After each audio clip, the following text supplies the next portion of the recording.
اس آدمی کے وجود سے خوشبو اٹھ رہی تھی، ایسی خوشبو جو اس نے کبھی نہیں سونگھی تھی۔ وہ خوشبو دھیرے دھیرے اس کا خوف زائل کر گئی۔ بہت زور لگا کر اس نے اس آدمی کو سیدھا کیا، پھر اس کے سینے پہ جہاں سے خون ابل رہا تھا تولیہ زور سے دبا کر رکھا۔ اپنے سامنے ایک لاش کو دیکھ کر بھی اسے ڈر نہیں لگ رہا تھا، اس لیے نہیں کہ وہ احمد شاہ کا بہادر پوتا تھا، بلکہ اس شخص میں ہی کچھ ایسا تھا جو ہر طرف خوشبو بکھیر رہا تھا۔ اس نے سیاہ پینٹ، سیاہ سویٹر اور سر پر سیاہ اونی ٹوپی لے رکھی تھی۔ اس کا رنگ سرخ و سفید تھا۔ وہ بہت خوبصورت اور وجیح آدمی تھا۔ سیدھا کرنے پر اس کی تھوڑی جو سینے سے جا لگی تھی ذرا اوپر ہو گئی تو گردن پر پسینے کے قطرے نمایاں نظر آ رہے تھے۔ جہان نے اس کے ماتھے پر ہاتھ رکھا۔ وہ گرم تھا، دادا کے جسم کی طرح ٹھنڈا نہیں، سخت نہیں، اکڑا ہوا نہیں، وہ بہت نرم اور گرم تھا۔ کیا وہ واقعی مر چکا تھا؟ اسی اثنا میں ابا آ گئے۔ وہ اب پہلے سے زیادہ سنبھلے ہوئے لگ رہے تھے۔ اس کے زخم پر ایک کپڑا کس کے باندھنے کے بعد ابا اسے گھسیٹتے ہوئے باہر لے گئے۔ وہاں ایک گھوڑا کھڑا تھا۔ اسے بمشکل گھوڑے پر اوندھا لاد کر ابا نے بھاگ تھام لی۔ وہ بھی ساتھ ہی ہو لیا۔ رات کا وقت تھا، ہر سو سناٹا تھا، محیط تاریکی۔ ابا فارم کی پچھلی طرف آ گئے۔ وہاں بڑے سے کچے صحن کے وسط میں فوارہ بنا تھا۔ ابا دو بڑے بیلچے کہیں سے لے آئے اور زمین کھودنے لگے۔ اس نے بھی بیلچہ تھام لیا۔ وہ ان کی مدد کرنے لگا۔ کافی دیر بعد جب گھڑا کھد گیا تو ابا نے بمشکل اس لاش کو اتار کر گھڑے میں ڈالا۔ ابا، کیا یہ مر چکا ہے؟ وہ متذبذب تھا۔ وہ بول اٹھا۔ انہوں نے اسے ذرا حیرت سے دیکھا۔ ہاں، یہ مر چکا ہے، نہ سانس ہے نہ دھڑکن۔ یہ کون تھا ابا؟ مٹی ڈالتے ہوئے لمحے بھر کو وہ رکے، جیسے فیصلہ کر رہے ہوں کہ اسے بتانا چاہیے یا نہیں، مگر پھر بتانے کا فیصلہ کر لیا۔ یہ پاک اسپائی تھا اور مزید کوئی سوال نہیں۔ جہان نے اس بات میں سر ہلا دیا۔ وہ مزید کوئی سوال کر بھی نہیں رہا تھا۔ اس کی نگاہیں اس سیاہ پوش شخص پر جمی تھیں جس پر اب ابا مٹی ڈال رہے تھے۔ بلا شبہ وہ اس دنیا کا خوبصورت ترین آدمی تھا۔ پاک اسپائی، پاکستانی جاسوس۔ واپسی پر ابا نے کمال مہارت سے تمام نشانات صاف کر دیے۔ تھوڑی سی دیر میں کمرہ یوں ہو گیا جیسے وہاں کچھ ہوا ہی نہ ہو۔ چیزیں درست کرتے ہوئے اب اسے پتہ نہیں کیوں پھر سے ڈر لگنے لگا تھا۔ جب تک وہ آدمی قریب تھا اس کا سارا خوف ظاہر ہو گیا تھا، مگر جب وہ دفن ہو گیا تو وہ خوف پھر سے اود کر آیا۔ ابا نے ہر نشان مٹا ڈالا۔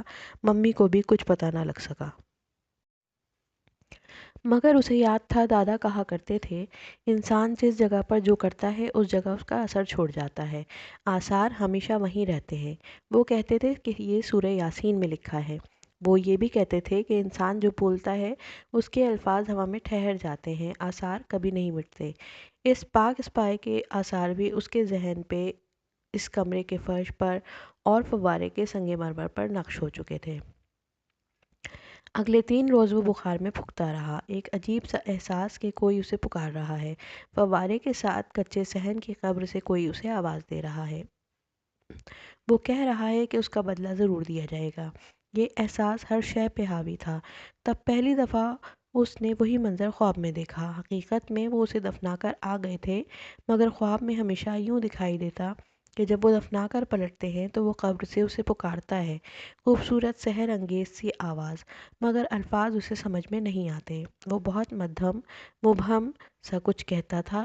وہ کبھی نہ جان پایا کہ وہ کیا کہتا تھا، لیکن تب بھی اسے لگتا تھا کہ شاید وہ بتا رہا ہے کہ اس کا بدلہ ضرور لیا جائے گا۔ وہ لوگ جلد ہی انطاکیہ چھوڑ کر ادانا چلے آئے۔ یہاں سے وہ کچھ عرصے بعد قونیہ منتقل ہو گئے، اور جب وہ 12 برس کا ہوا تب 4 برس کی خانہ بدوشی کے بعد وہ استنبول واپس آ گئے۔ ممی نے بتایا کہ اب انہیں حکومت نے اجازت دے دی ہے، اور یہ کہ اب وہ آرام سے استنبول میں رہ سکتے ہیں۔ مگر آرام سے وہ تب بھی نہیں رہنے لگے تھے۔ ممی ویسے ہی جاب کرتیں، البتہ ابا بدلتے جا رہے تھے۔ وہ پہلے سے زیادہ مضطرب اور چڑچڑے رہنے لگے تھے۔ کبھی کبھی وہ غصے میں اتنے بے قابو ہو جاتے کہ اسے لگتا وہ پاگل ہوتے جا رہے ہیں۔ تب اسے وہ پاک اسپائی بہت یاد آیا تھا۔ پھر ایک رات ممی کے ساتھ لیٹے ہوئے چھت کو تکتے اس نے ان سے پوچھ ہی لیا، ممی، یہ پاک اسپائی کون ہوتا ہے؟ ممی چند لمحے خاموش رہیں، پھر کہنے لگیں، بیٹا، پاکستان کی فوج میں جو خفیہ ایجنسیز ہوتی ہیں ان میں بہت سے فوجی اور غیر فوجی کام کرتے ہیں۔ ان اہلکاروں میں سے کچھ تربیت یافتہ ایجنٹ ہوتے ہیں۔ وہ اپنے ملک کے رازوں کی حفاظت کے لیے دوسرے ملکوں کے راز چرایا کرتے ہیں۔ مگر وہ کرتے کیا ہیں؟ وہ دوسرے ممالک میں جا کر جاسوسی کرتے ہیں، بھیس بدل بدل کر۔ وہ ہر جگہ پھرتے ہیں۔ ان کا کوئی ایک نام یا ایک شناخت نہیں ہوتی، ان کا کوئی ایک گھر یا ایک فیملی نہیں ہوتی۔ وہ کبھی کچھ اور کبھی کچھ بن جاتے ہیں۔ ان کو یہ سب سکھایا جاتا ہے تاکہ وہ جاگیں اور پاکستان کے لوگ سکون سے سو سکیں۔ وہ اپنے ملک کی آنکھیں ہوتے ہیں۔ اور پھر ان کو کیا ملتا ہے؟ کچھ بھی نہیں، ممی نے گہری سانس لے کر کہا۔ جب کوئی وردی والا سپاہی محاذ پہ لڑتا ہے تو اگر وہ زندہ رہ جائے تو غازی کہلاتا ہے، جان قربان کرے تو شہید۔ اعزازات صرف وردی والوں کو ملتے ہیں۔ ان کے نام سے سڑکیں اور چوک منسوب کیے جاتے ہیں، ان پہ فلمیں بنائی جاتی ہیں، مگر جو جاسوس ہوتا ہے نا، وہ ان سنگ ہیرو ہوتا ہے، بے نام و نشان، خاموشی سے کسی دوسرے ملک میں زندگی بسر کرتا۔ وہ اکیلا تنہا ہی کام کیا کرتا ہے، اور اگر گرفتار ہو جائے تو عموماً اسے بچانے کے لیے کوئی نہیں آتا۔ کیوں؟ وہ حیران ہوا۔ بیٹا، یہی اس پیشے کی مجبوری ہوتی ہے۔ گرفتار ہونے کی صورت میں جاسوس کا ملک، حکومت، فوج، ایجنسی کوئی بھی کھلم کھلا اسے اون نہیں کرتی۔ اگر ان سے پوچھا جائے تو صاف انکار کر دیا جاتا ہے۔ دوسرے طریقوں سے وہ اسے جیل سے بھگانے کی کوشش ضرور کرتے ہیں، لیکن اگر یہ نہ ہو سکے تو جاسوس کو ساری زندگی جیل میں رہنا پڑتا ہے۔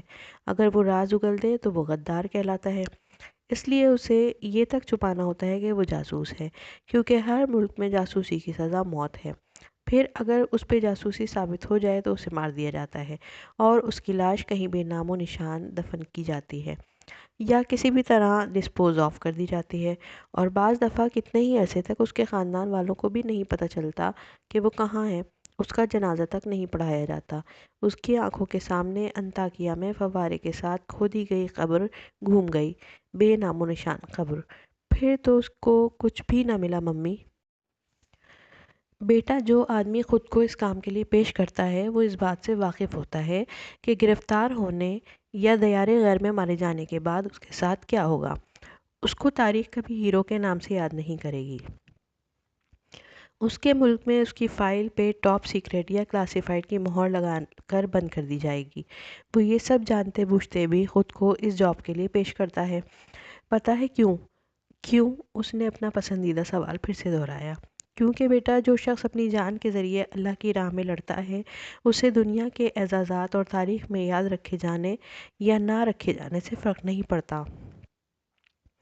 اسے اس بات سے بھی فرق نہیں پڑتا کہ گرفتاری کی صورت میں سب اسے چھوڑ دیں گے، اور موت کی صورت میں کوئی اس کا جنازہ بھی نہیں اٹھائے گا، کیونکہ اسے اللہ تعالیٰ کی رضا چاہیے ہوتی ہے، اور جسے یہ مل جائے اسے اور کچھ نہیں چاہیے ہوتا۔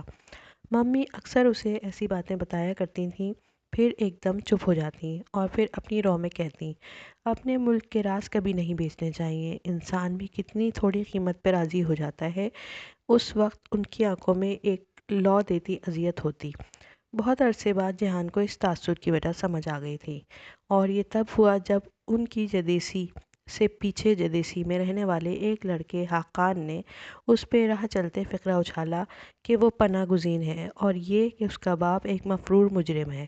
اس نے حقان کو کچھ بھی نہیں کہا، مگر رات جب ممی سے پوچھا تو انہوں نے بتا دیا سب کچھ صاف صاف کہ کس طرح ابا سے غلطی ہوئی، اور اس کی سزا وہ بھگت رہے ہیں، جلا وطنی کی سزا، اور ترک حکومت نے رحم کھاتے ہوئے انہیں سیاسی پناہ بخشی تھی۔